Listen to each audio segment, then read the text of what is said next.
Thank you. Father, thank you for your love. Thank you for Christ.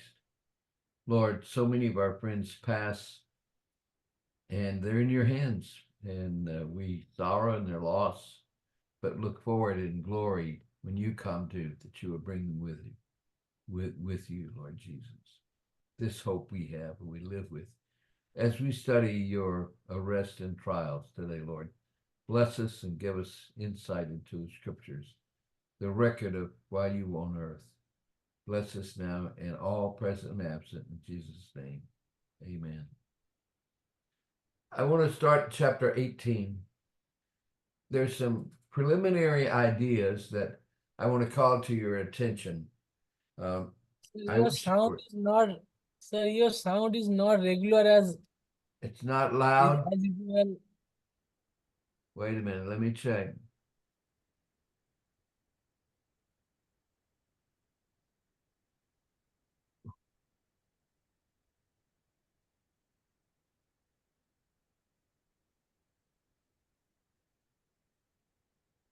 Can you hear me now? Yes, sir, we can hear you, but sound is yeah, something happened. Let me see what happened. When I hit recording,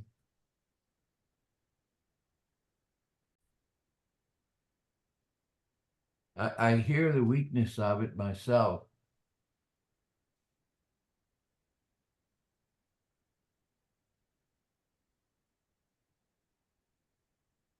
Let me check settings.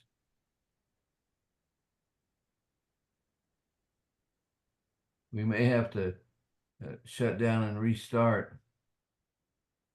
I can hear you okay. You can hear me okay? But even my sound is messed up here. I don't know what is happening. Can you hear me, Ron? I can hear you fine, yep. Maybe, Jay, it's with you. I don't know. Reboot, Jay, and see if you can come up again. Turn yours off and come back on.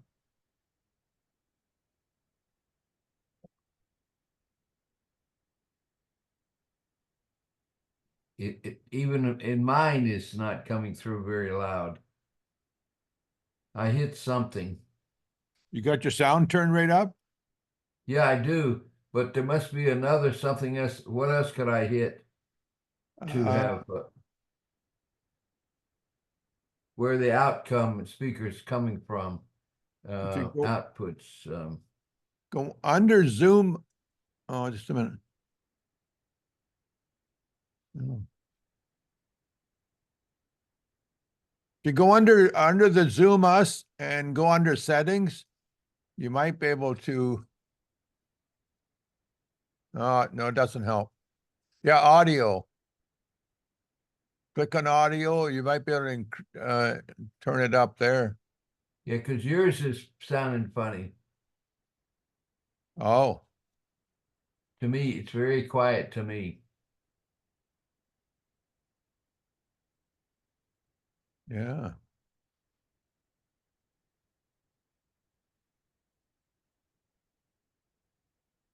Yeah, did it come back to normal? Well, you sound normal, but it just doesn't to me, huh? Yeah. I don't know. Can you hear me, Jay, at all? Sir, yes, sir, we can hear you, but actually it's like if when Ron sir is talking, that's so loudly, but when you are speaking, I can't hear it sound less. Yeah. Okay. Bob, just go under the Zoom Us and go to settings. Okay. And go to audio and check what your input volume is. Okay. All right. Output volume. Is that better? I raised that output volume.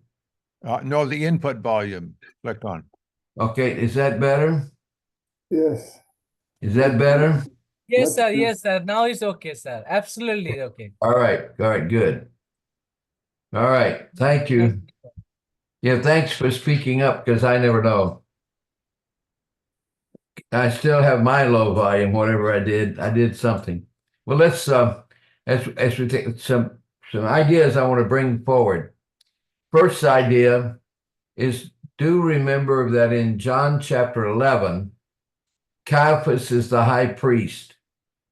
And in John chapter 11, Caiaphas said, when he was speaking to the Sanhedrin, it's expedient that one man should die for the nation.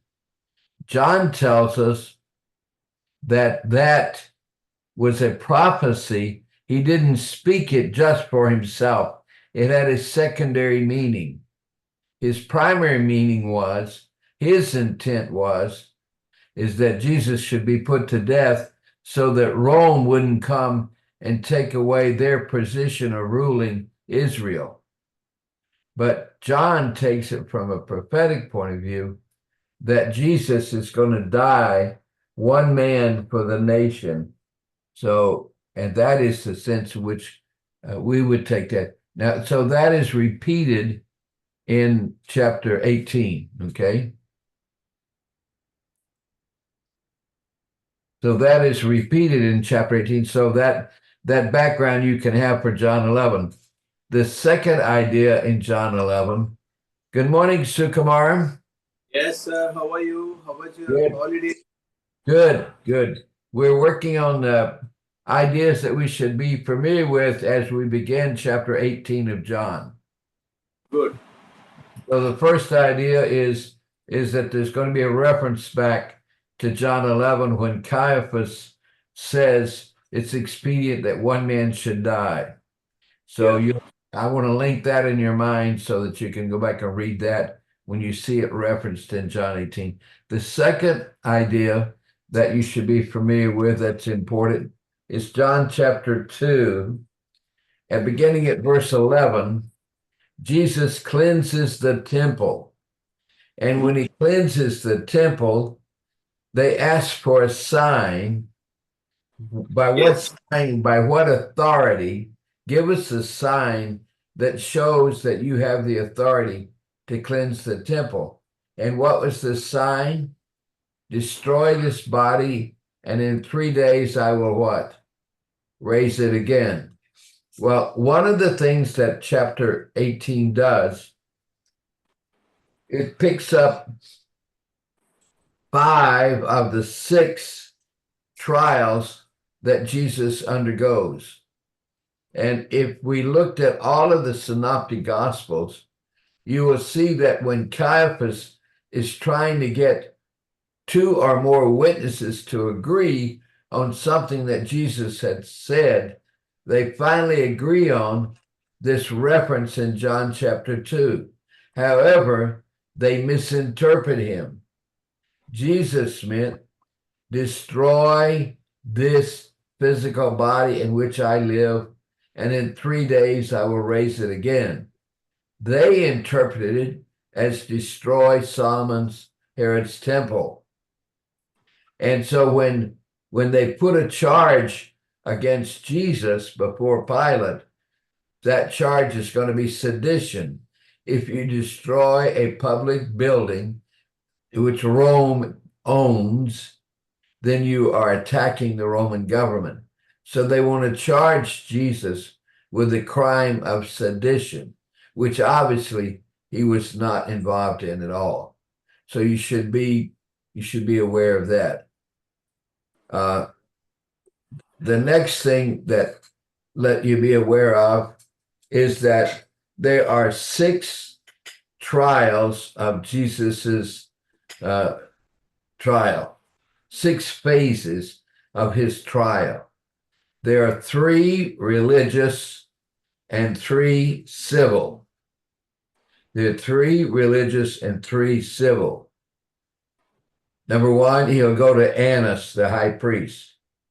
Annas will send Jesus to his son-in-law, Caiaphas, who's the acting high priest.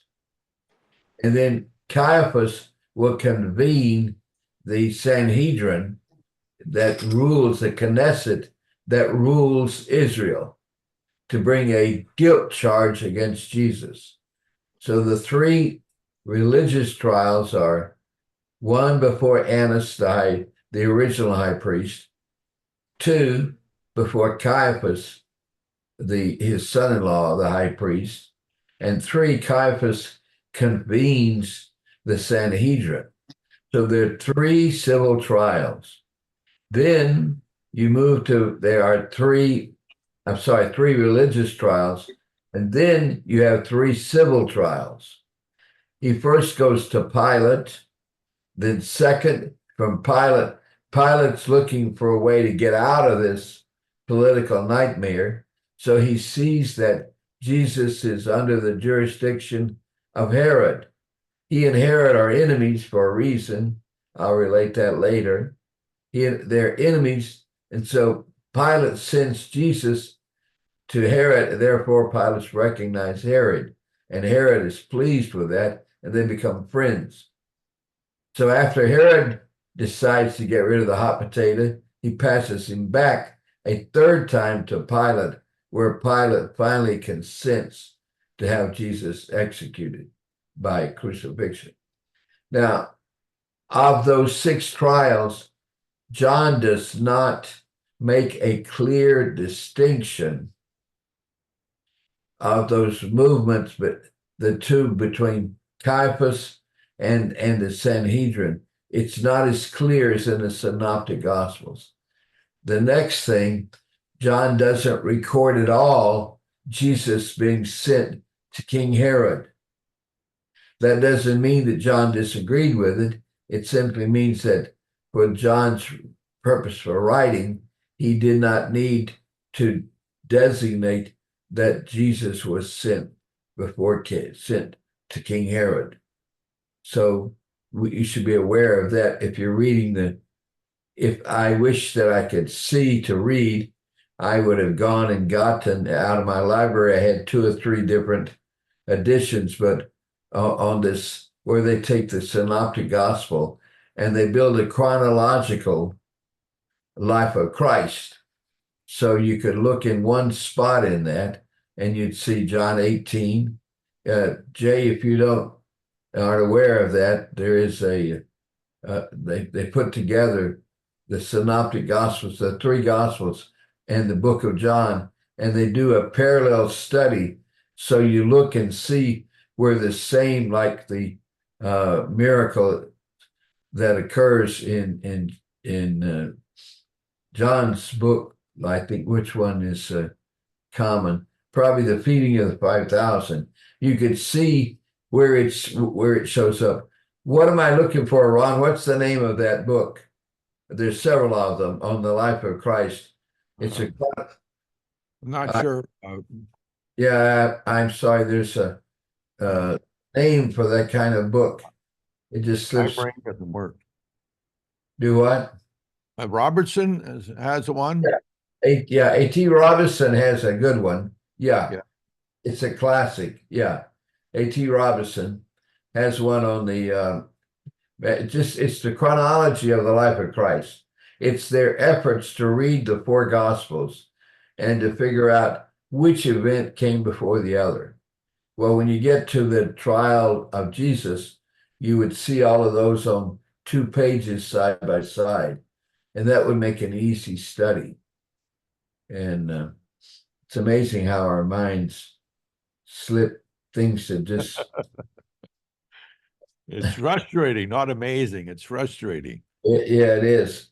And it's frustrating that I can't go to my own library, which I now have boxed up, ready to go to India whenever I get a message from Sukumar to who's going to pick them up.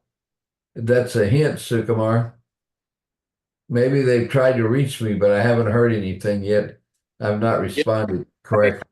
I was trying to talk to you with some suggestions, so I'll remind her again today. Okay. You know, she could always call me direct and I could come to my computer and we could go on FaceTime or something, you know.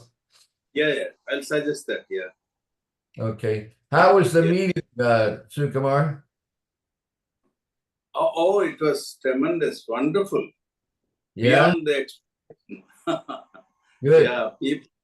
Yeah. One man said he has shaken our foundations, he said. Yes. Our foundations are shaken. Who is he shaking? This is Thompson. Oh, Yeah. Along with him, all the people who participated, really, they left their old beliefs and, all old understanding aside and went with a fresh, refreshed minds, you see. Really, but it was a blessing. Thank you for introducing Jim Allman to us. good. Well, I'm glad he could come and you coordinated that. So, and you got to see Jay again. Had you met Yeah. Jay before? Yeah, I introduced Jay to him. Yeah. Yes. And Vijay. Vijay was there all the time, and he recorded every conference, meeting. So he must be having all the recordings. Good. Yes. He put him on Zoom? I think so. I did not inquire about that, but he was all. Yeah. Good. Well, sorry to interrupt, but thank you. Yeah, I want to ship these books and get them out of my wife's dining room.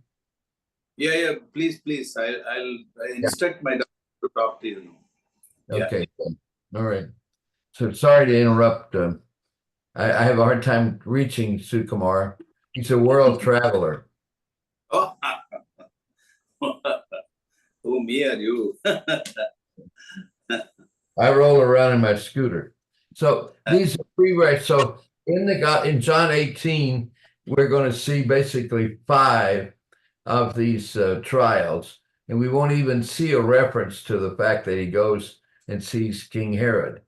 So you should be aware as we're beginning to work our way through this. Another thing I want to point out by way of introduction is that Jesus previously has says, "No man taketh my life from me. I lay it down and I take it again." So as you begin chapter 18, watch carefully what Jesus does. He is purposely, premeditatively surrendering. When they say it's an arrest, I would say it's a surrender. He steps out of the garden and into the presence of these men. And one more thing I want to bring to your attention. Do you know Exodus chapter 3 and the I am?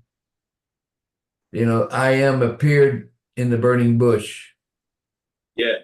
Now I am is in the form of a human being. A new thought I had recently was, did Moses or did God choose the imagery of a burning bush? Did God choose to appear in a burning bush? The answer is yes. Did Moses make that choice? No. Who made that choice? God. Did Moses object to God appearing in a burning bush? Did he say, "You shouldn't have done that? You're not a bush"?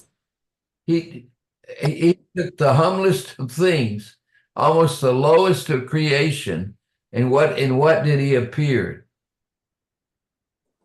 He appeared in a burning bush. And that's crucial. And very humbly he appeared. Gail and I sat with a Jewish lady at a Jewish Seder this last week. And when it was finished, she gave us an hour of her time. And I said to her, "Do you know the story of the burning bush?" And we had talked about the Passover, and she knew that. Her grandfather fled Europe as a Jew, came to America. So she was Jewish, and she was nervous about being a Jew in public because of the war going on in Israel. But anyway, we shared. So I asked her, did she know the story of the burning bush? And she said she did. And then I said, in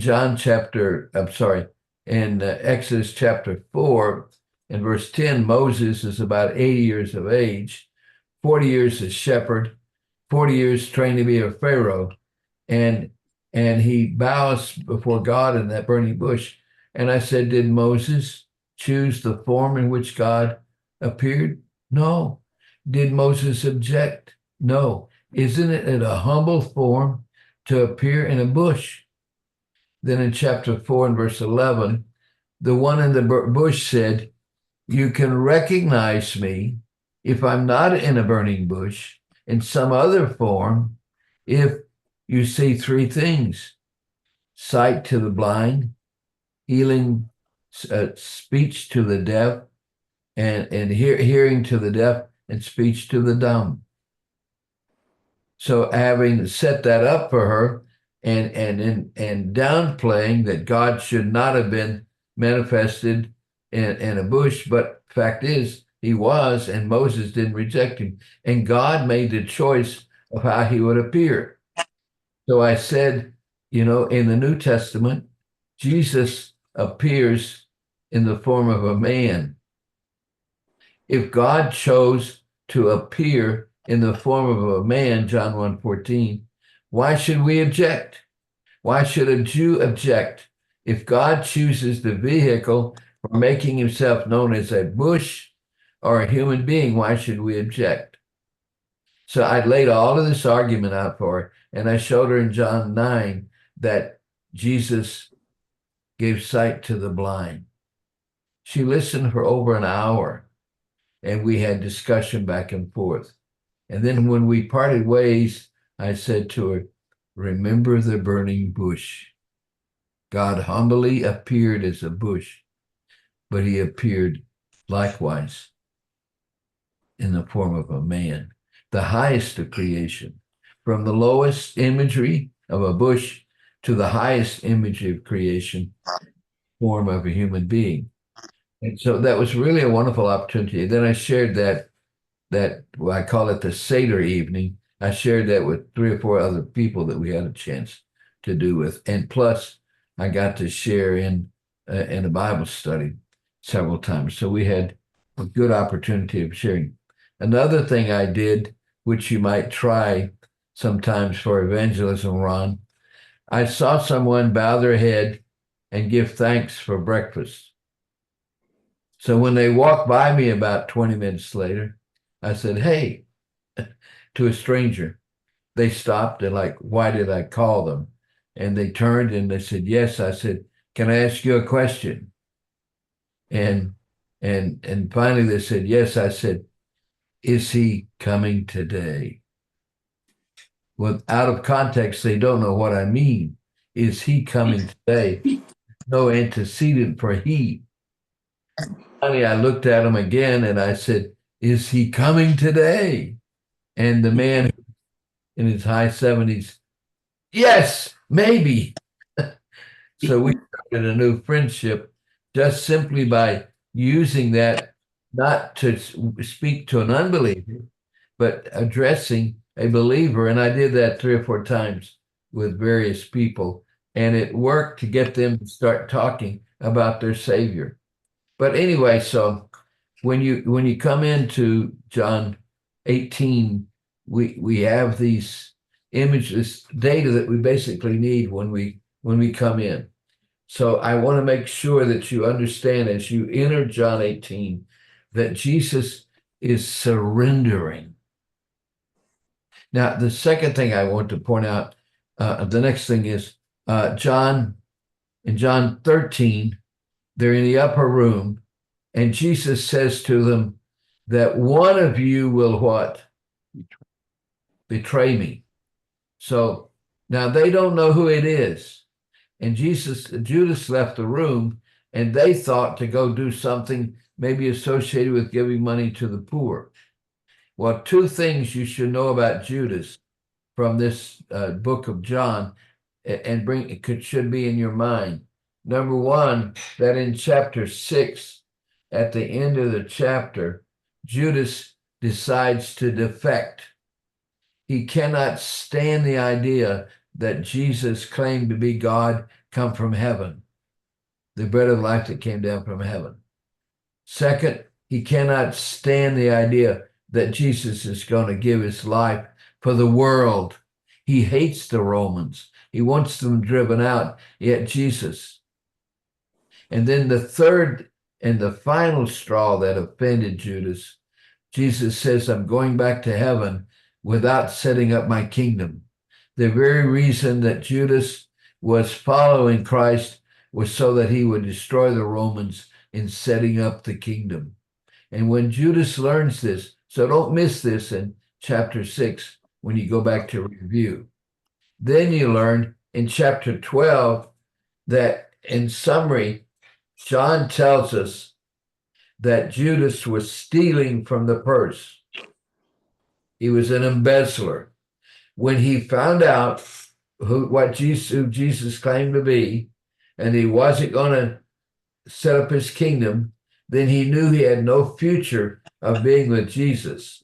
So he starts stealing from the corporate money, putting it in his own pocket. So we need all of that data should be in your mind. So as we begin chapter 18. So now you know that Jesus says, and you know John 17, right? In the three parts of the prayer. That prayer is going to be referenced. One, Jesus prays for himself that the glory that he had before creation would be given to him, his treatment, even though he was a humble man, that even in his humanity he would be exalted. So that then he prays for the 11. He's going to say, I have lost none, Father, of all that you've given me. So when he goes and steps out, reveals himself, he's showing us how protects the 11 from their arrest. And he will have them clarify, for whom is your arrest warrant written? And they say, Jesus of Nazareth. So he said, then let these others go. Do only what your warrant says.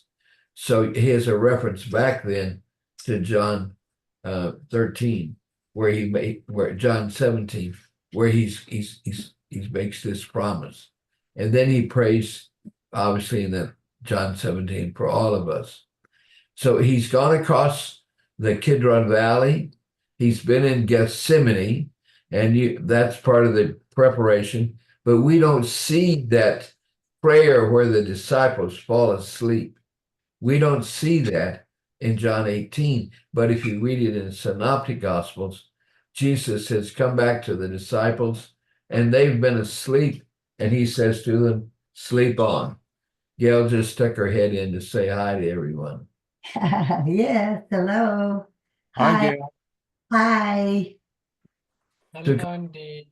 Hello. Sycamore is over there hiding. Oh, there's Doug. There's- Doug. Hello, Hey, I see you. Yes. how are you? Are you in touch with Helen, sister? What? Are you in touch with Helen? Not just lately. I've been so busy. But Oh, is it? I need to write to her. Please, okay. Thank Good. you. Good. Yeah, Sycamore, did you get a haircut, Sycamore? Yeah, Sycamore, did you get a haircut? no, not for a month. Oh, which one did they cut? Please stop him, sister.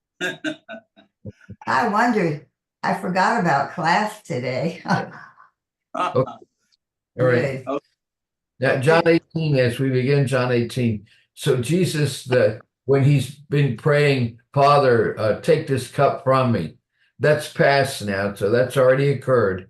He's gotten up from that prayer, and he takes his disciples, and he steps out when he sees this gang coming with torches and swords, spears. Some of the soldiers are coming. Some of the Pharisees are coming. Some of the family of the Sanhedrin, of the Sadducees are coming. And can you imagine as that gang gets closer and Jesus steps out, and when his disciples look and when they see the gang, who's leading it? Judas. Can you imagine how angry Peter would have been? How John would have been Peter had his hand on his sword and it would be ready to kill Judas. He was ready to kill him in the upper room. Now he sees who the betrayer is, and it's Judas. Can you imagine as Judas comes forward and kisses Jesus on the cheek, identifying in the dark who Jesus is? That's whom they're looking for. And so Jesus, are you going to betray me, Judas, with a kiss? He knows exactly what he's going to do. Anyway, so we begin when Jesus steps out, John 18, and he confronts the mob that's come to arrest him. And he asks them, who do you seek? Now, something happens if you're reading the text. Do you know what happened to the mob? What happens to them? What happened? What do they do? Yeah. They stumble backwards. Now, so he's only said the words, I am. Yes. Short version, I am. And what happens to them? They fall backwards. Now, you can explain that perhaps from maybe they thought they were going to be surprise attacked in the cover of darkness. Maybe they thought that all of Jesus's followers were going to jump out from behind the bushes and attack them. Or I have a tendency to think when Jesus said, I am, that the power of the I am forced them to retreat and fall backwards, simply as a way of showing us that Jesus is surrendering. When they get their composure, they get up off of the ground, they gather their torches, their swords, their spears, and then they stand. Jesus said, whom do you seek? He asked a second time. And they said, Jesus of Nazareth. There is a self-surrender here. Jesus is volunteering to be. How could Judas think that he could arrest Jesus unless he thought he were only a man?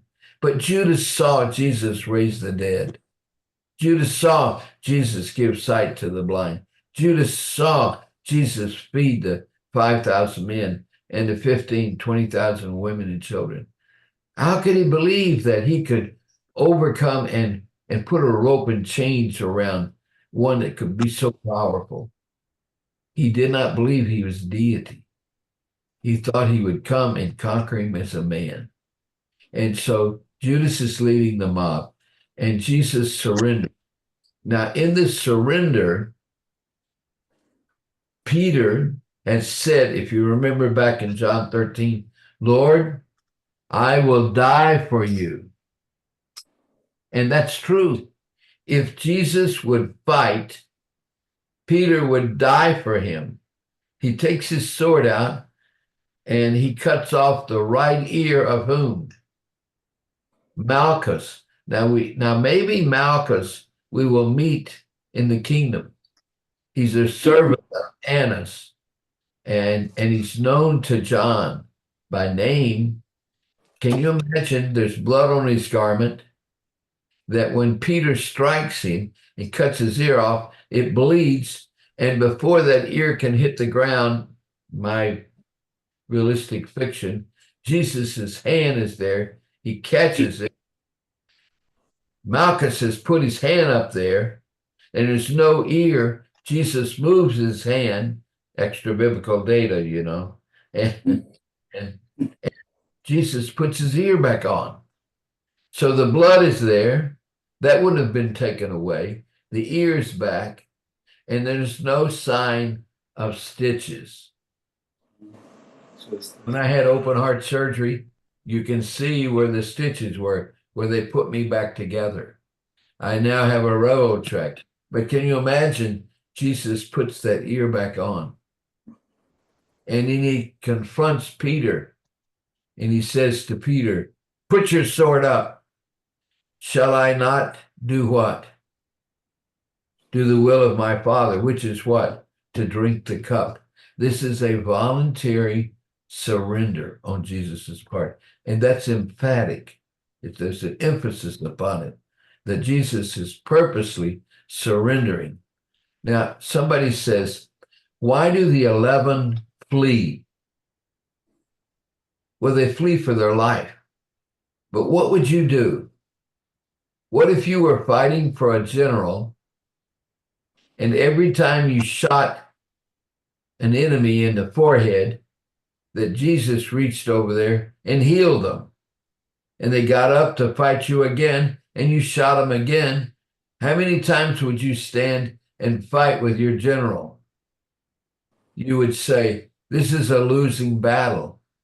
If Jesus is going to voluntarily surrender, these men have no choice but to what?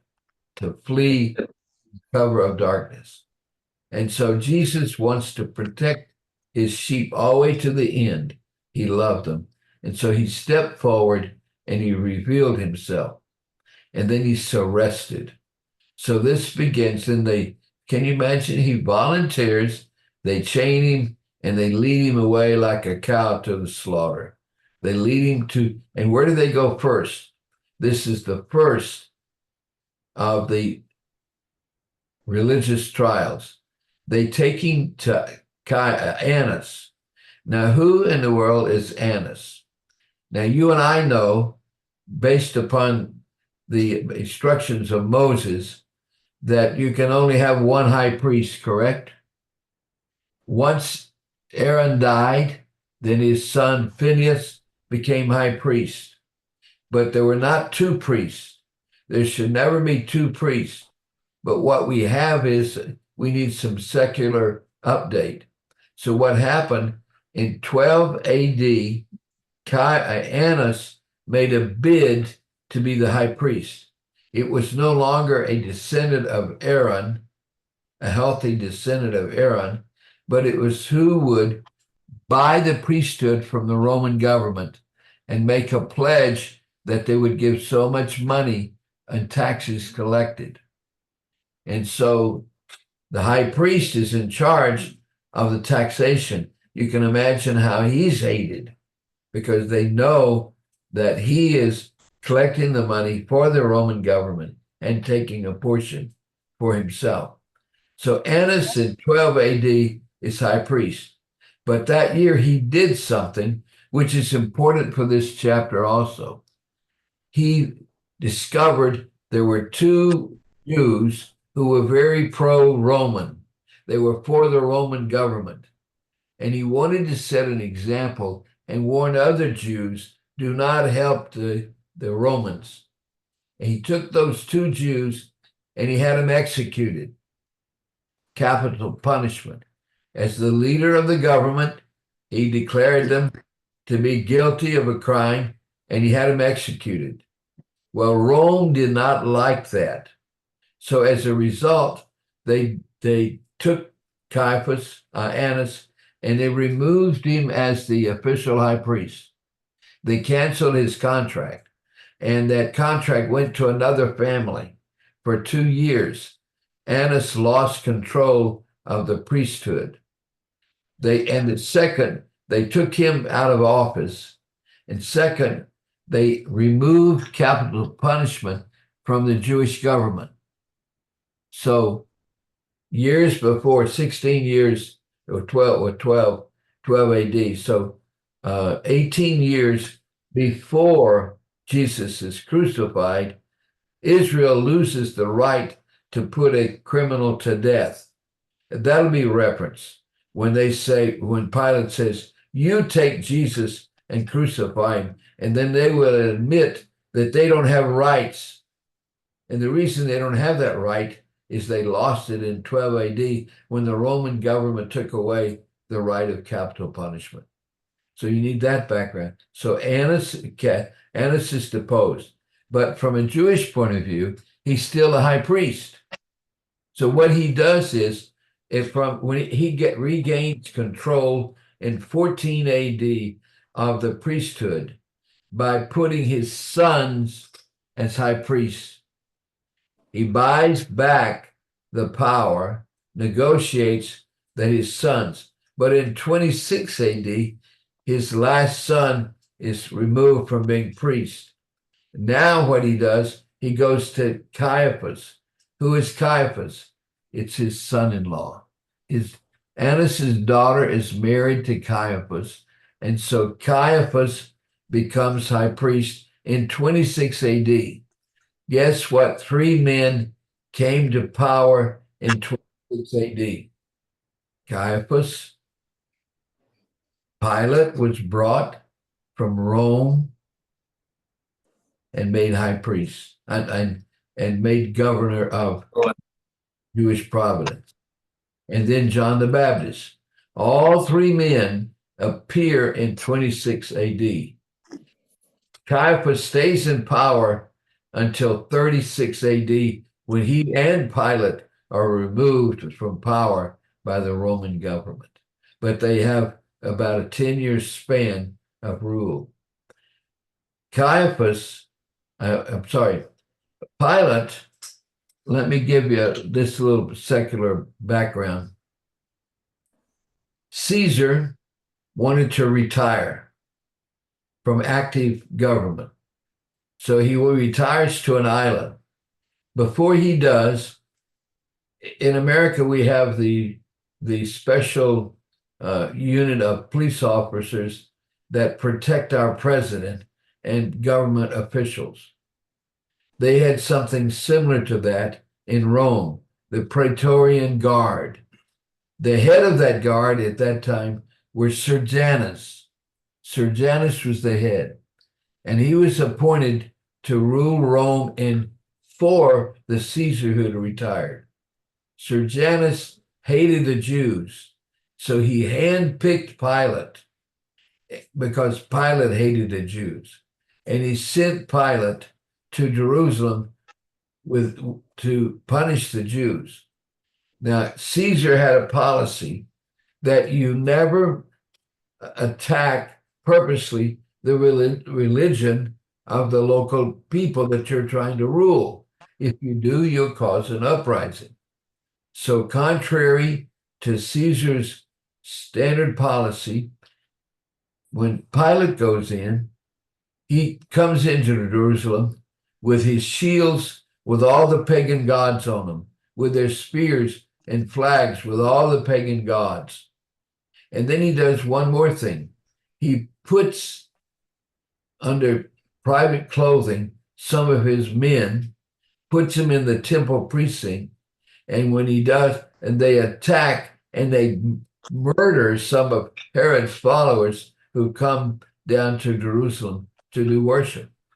And this puts a hatred between Pilate and Herod. Herod hates Pilate because of what he did. He did all this, and this shows a tough, mean image of Pilate.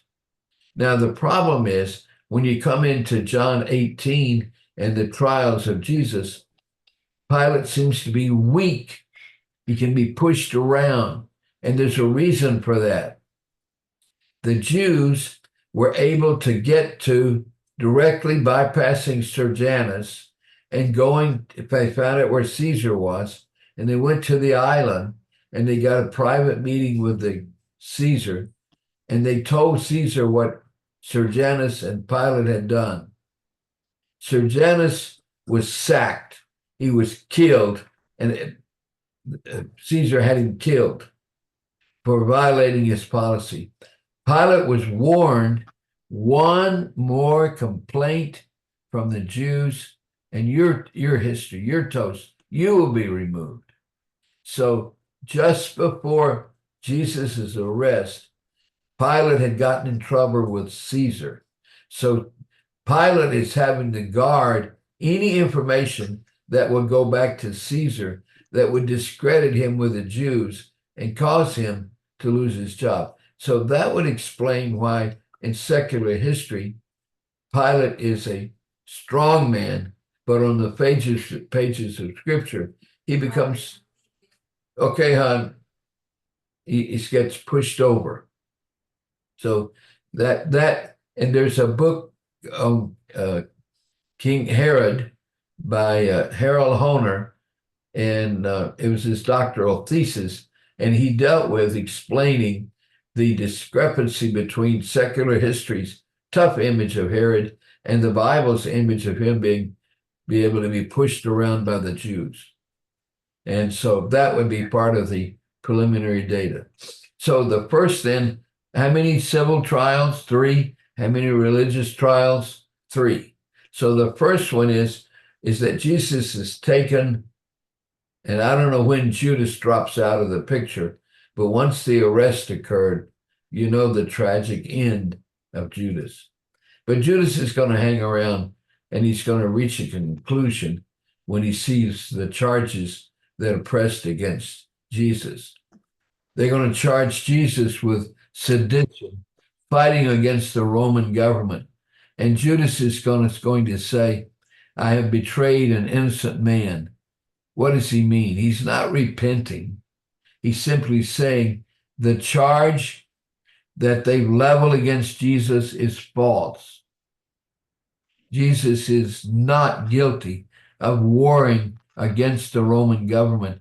That was the reason Judas is hated, that Jesus wouldn't use his powers to overcome the Romans and set the government up. So the mob takes Jesus to Annas, the high priest. And that's the first trial. And then Annas is asking him, what is he has taught? And Jesus is going to reply to him. Now, remember, from a legal point of view, Annas is not the high priest. But from a Jewish cultic point of view, many Jews would consider him to be high priest. So Jesus doesn't consider Annas to be high priest. So he answers the high priest. He answers Annas, and he says, listen, I spoke openly. I never spoke in private. So ask those who heard me what I said.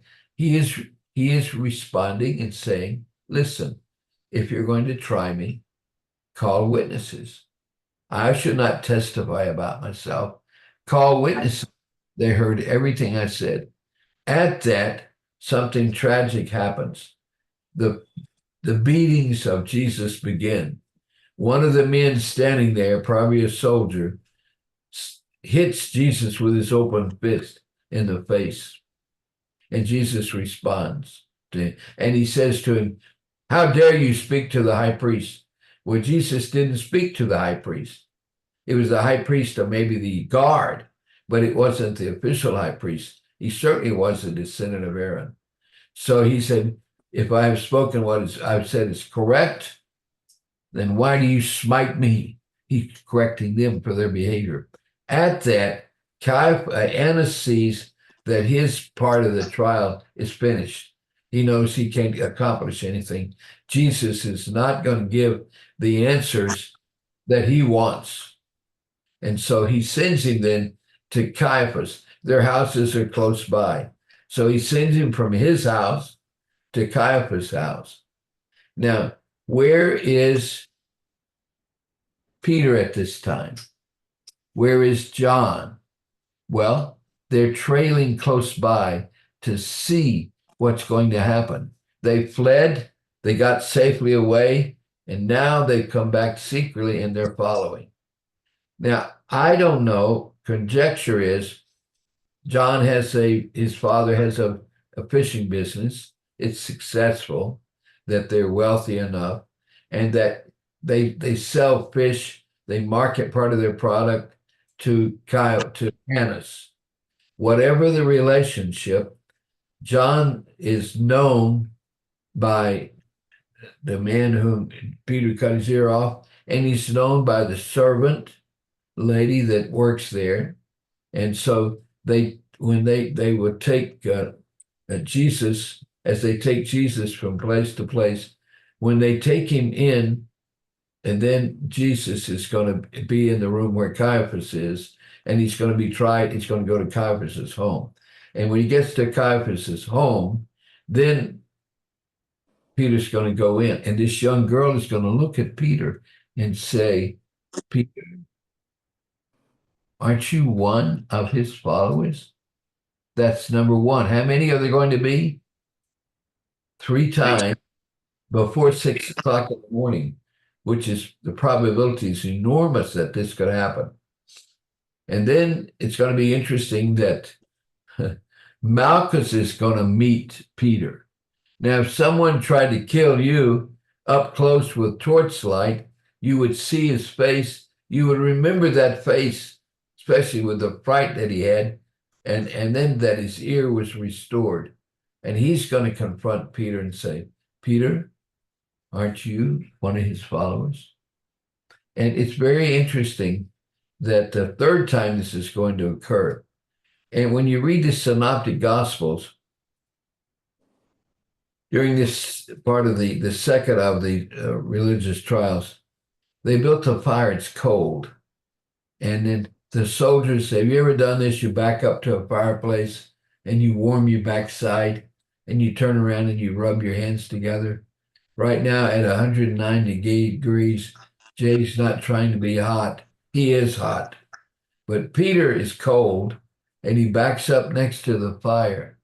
And when he's confronted with the third time and he denies that he is a follower of Christ, something happens in Luke. Jesus's eye and Peter's eyes connect. After he's commenced, the cock is crowing, the change calling of the guard, 6 a.m., all is well. I think that's what happened, and not, so that they simply identify this change, the changing of the guard and the security, 6 in the morning. Soon as that rooster crows, then Peter turns and he looks upward at Christ. Their eyes meet. Can you remember when you did something wrong and your mother arrested your behavior?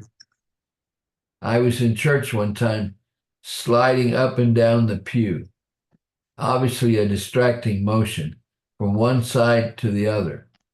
And what was I doing? Well, I was looking at the preacher. He had a halo of light around his head. He looked like an angel. And I was trying to figure out, was it just lights or was he really an angel? Well, that behavior, my mother looked across the church, caught my eye, and with her eyes, what did she tell me? You stop doing what you're doing, boy. And I stopped. She communicated just with her eyes. Jesus catches Peter's eyes and says to him, Peter, I told you 3 times. Now, this is a life-saving event for Peter. Peter at this moment is overwhelmed. How can he know such future events? How can he not be the Messiah? And yet, look, he's been spit upon. He's being hooded. He's been beaten. They strike him on the head and they say, tell us who prophesied. His head is covered. It's tragic. They're pulling his beard. Peter rushes out then at this point and he weeps. He's totally overcome. He cannot comprehend that a Messiah has to suffer and die. He doesn't know that part of the scripture. And so we have then this first part of the civil trial. I'm just looking here to see what time. I got to keep track of the time for you guys. What time do you have, Ron? Are you still there, Ron? Doug, what time do you have? 10-2. 9:51. 10, yeah. What time is it? 9:50. 9:51. Okay, all right. Okay. So the first civil trial is over, and he's sent to Caiaphas. That's the second trial. And Caiaphas tries to get him establish his guilt. Finally, we don't see very clearly, is that there's going to be a shift after the first interview with Caiaphas, that Caiaphas is, I'm sorry, I've gone too far ahead. So we don't see Caiaphas, but Caiaphas is going to call the Sanhedrin. And so it's going to be a political thing where Caiaphas needs the ruling of the government to put Jesus to death. Now, in that government are 2 men that we know. We meet in John 20, John 19. We meet Nicodemus and we meet Joseph of Arimathea. They are voting members of that, but they're only two, and they could not overcome the 71. There's 71, there's 70 members plus the high priest. And two of them may abstain from this decision. But Caiaphas now, for the third religious trials, is to get the Sanhedrin to convict Jesus. And when that's accomplished, and that's blurred in John 18, you need more work in the Synoptic Gospels to read that and see where the Sanhedrin is going to agree. Pilate, in the presence of the Sanhedrin, will ask Jesus if he's the Son of God. And Jesus is going to say, I am. And Caiaphas considers that blasphemy, and he's going to rip his garment as a symbol of that protest.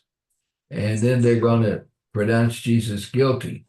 And so when they send him away from the religious trials, he's going to be charged with sedition. He's going to be charged with a crime against the state. They can't send him there and simply say he claims to be God or he claims to be the Messiah. So anyway, they send him then next to Pilate. And when they send him to Pilate, it's very interesting that these two priests are there, and they won't go into a Gentile's home. The Jews won't go into a Gentile's home. Years ago, I told you that when I was working on my MBA, I met a fellow student, and I wanted to buy lunch. We had to kill 2 hours before the exam. And so I want to have lunch, and I said, let's come join me for lunch. He says, I can't. I said, well, I'll pay for lunch. He said, no, money's not the issue. He says, I'm Jewish. He didn't want to defile himself by sitting and eating with me, a Gentile. Well, if you can't eat with someone, that ended our would-be friendship. If you can't sit and eat, you can't fellowship. So imagine Caiaphas is plotting the murder of Jesus, but he wants to be religious. He wants to keep the Sabbath. He wants to keep Preparation Day. He wants to keep Passover. So he doesn't want to be defiled and unclean. So he won't go into Pilate's house. That's part of the background there. So they stand outside. Pilate, therefore, comes out to them. And they want them to execute Jesus. And then Pilate will say to them, part of the background data I gave you, you take him and you execute him. I find no fault with him. See? That's going to be that first trial before Pilate. And the Jews say, we would not have brought him to you unless he was guilty. But we have no right, to put him into death. And that's back to 12 AD when they lost the power of capital punishment. So we come then to the first of the civil trials before Pilate. Pilate wants to get rid of this political nightmare. And when he learns that Jesus is from the jurisdiction, Nazareth, which is under Herod's control, then he thinks, oh, I can get rid of this problem. So then he sends Jesus to Herod. Why? To get rid of the problem. He's hoping that under Herod's jurisdiction, whatever decision Herod makes, maybe if he has him put to death, pleases the Jews, then that'll solve the problem. But Herod and his men have their time of punishment of Jesus. And then they put that robe on him and they send him back to Pilate. So that ends the second civil trial when he goes back to Pilate. Then Pilate is still trying to get, during the third civil trial, it declares Jesus to be an innocent man, that he's not charged, he's not guilty of sedition, he's not guilty of fighting against the Roman government. He says, Jesus said to him, my kingdom is not of this world. If so, my soldiers would have fought. Now my kingdom is not of this world. And so there's no conflict between Rome and Christianity. And that was very important if the book is written around 95 AD, because that would say that Pilate, the Roman governor, states that there's no conflict and Jesus is innocent. That would say to the Roman emperor, look, Christianity, there's no reason to punish them. They're not a threat to the Roman Empire. So one of the reasons that would be written was for that purpose of benefiting the Jews that are alive at the time John writes his gospel. So Pilate is looking for a way to get rid of this problem of Jesus. And his last resolve is that there was a custom put in place perhaps before he came to power. It's been in power about 4 years. Is before he came to power that once a year they would release some criminal, somebody that was behind bars, put there by the Roman government, and they'd set him free. So they think that Jesus is a good man. He's healed. He's done so much to take care of Israel that he thinks that this is his way out.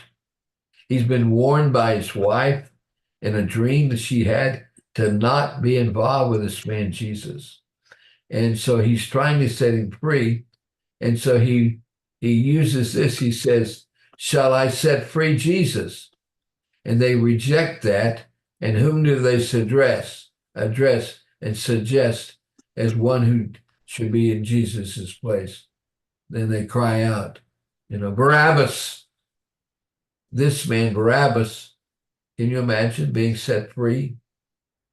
He's set free and someone else dies in his place. Again, a picture of Christ dying for us. So this fails, and the Jews cry out, not this man, but Barabbas. Pilate doesn't want to put Jesus to death.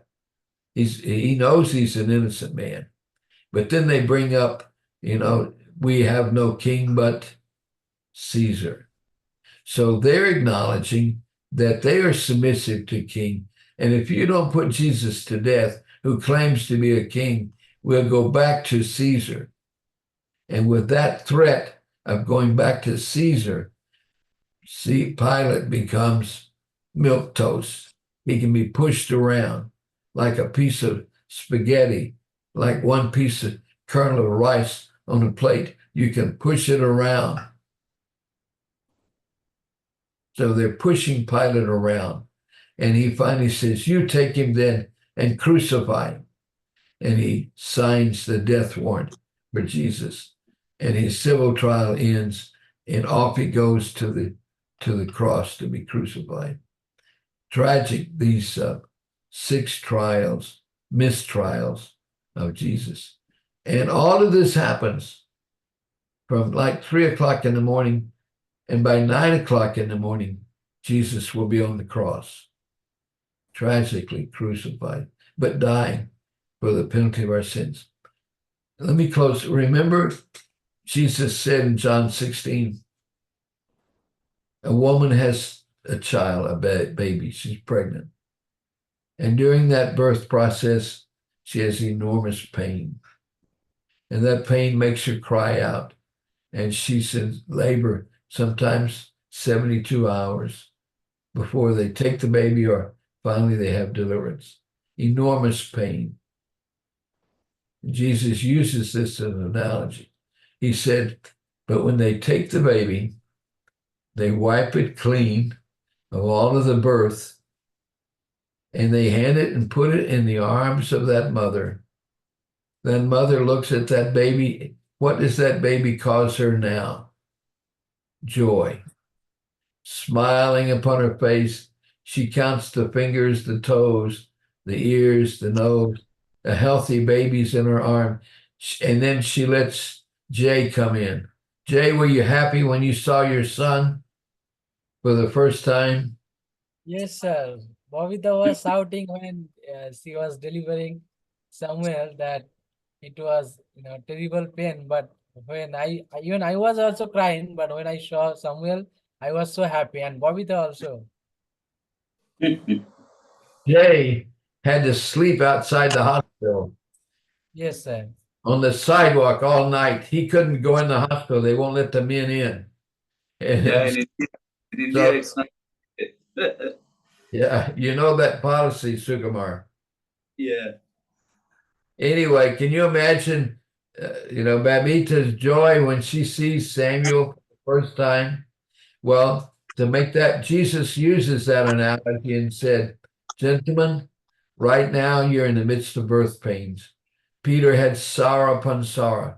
The men are hiding, the 10 men are hiding in John 20 behind a closed door. They're afraid for their lives. They've killed the king, soon they'll reach out to them. And the cross has been such a painful event. And suddenly Jesus stands in their midst. And when Peter writes, he who knew no sin was made to be sin for us.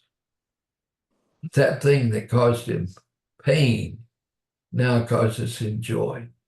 And so we look at this arrest and this coming crucifixion of Christ. It's a time of pain and suffering. But you and I have the benefit of knowing that he was dying for the payment of our sin, what we've done and what we are by nature. What a wonderful God we have. So next week, I want to begin John 19. There is hope that we will finish the book of John in our lifetime, Doug. We're going to finish John in our lifetime and not necessarily in the kingdom. So I have to read a lot. I have to get people to read to me to refresh all of this. I'm sorry that you have to suffer with the, I can't read as much as I normally would. I'd almost have this chapter memorized and trying to follow all of the thoughts of it. So anyway, God bless you and thank you so much for being here. And don't Sir. forget, the next time you see someone praying after they've prayed, walk over and ask them, is he coming today? And Sir, just see can what we, response you get. sir, can you explain a little bit about that? That what was the significance of Jesus Christ arrested by Judas? Even he knows that Jesus has, power. He can escape, but even he, betray Jesus Christ. So Yeah. can you explain a little bit? So, yeah, okay. I think I understood what you said. Jesus surrenders. If you're fighting a fight, if two boxers are boxing, okay, and both of them are equally strong, and they're fighting, if one of them backs up and says, hey, wait a minute, I want to stop fighting. I want to surrender, lay down on the canvas and have the referee declare you the victor. So Jesus surrenders, he voluntarily. Now, when he stepped out and said, I am he, I think that was a symbol that Jesus is the authority of his deity. And the only thing that can happen is he will repulse the enemy. They would fall backwards and fall down. So I think that is the response of a display of Jesus' deity when they go backwards. Then when they regain their composure, they stand up, get their swords, get their spears, stand up. And then Jesus said to them, who do you speak? And that's to show us that he voluntarily surrendered. Of his own free will, he's going to voluntarily surrender and go through the will of the Father. What he prayed, take this cup from me. Part of the cup is the surrender to be arrested, which leads to the trials, which leads to the crucifixion. Is that what you ask? Thank you, sir. Okay. I got to make sure I understand the question. Yeah. Ron likes your snow. Gone. Yeah, just go out and play in it and you'll be cool. Yes, sir. We are firing, sir. We need snow to play. Yeah. Sukumar, it's 109. It's 43 Celsius in Calcutta. Yeah. We are close to that. We are almost like 40 here. That's awful hot. We're up to 39. Yeah. Yeah, Gail and I you can- were in New Bedford back in the 80s. And we went downtown and she saw on the side of a bank a big clock that had the temperature on it. And it said 95 degrees. 30 something, 36 or 30. She says, we got to go home. It's too hot. He made me go back and get in the air conditioning house. She thought 95. And then you guys are in 109 or less. So it's really hot. And Doug and I both are in AC homes. And Ron doesn't need it. He's got the fireplace on, Sukumar. Oh, Yeah, it's still chilly in Canada. yeah. So. Mhm. Hey, Ron, I heard from Emma that tomorrow, Sunday, she's going to the Ark, Noah's Ark. Oh, that place near Kentucky? Yeah.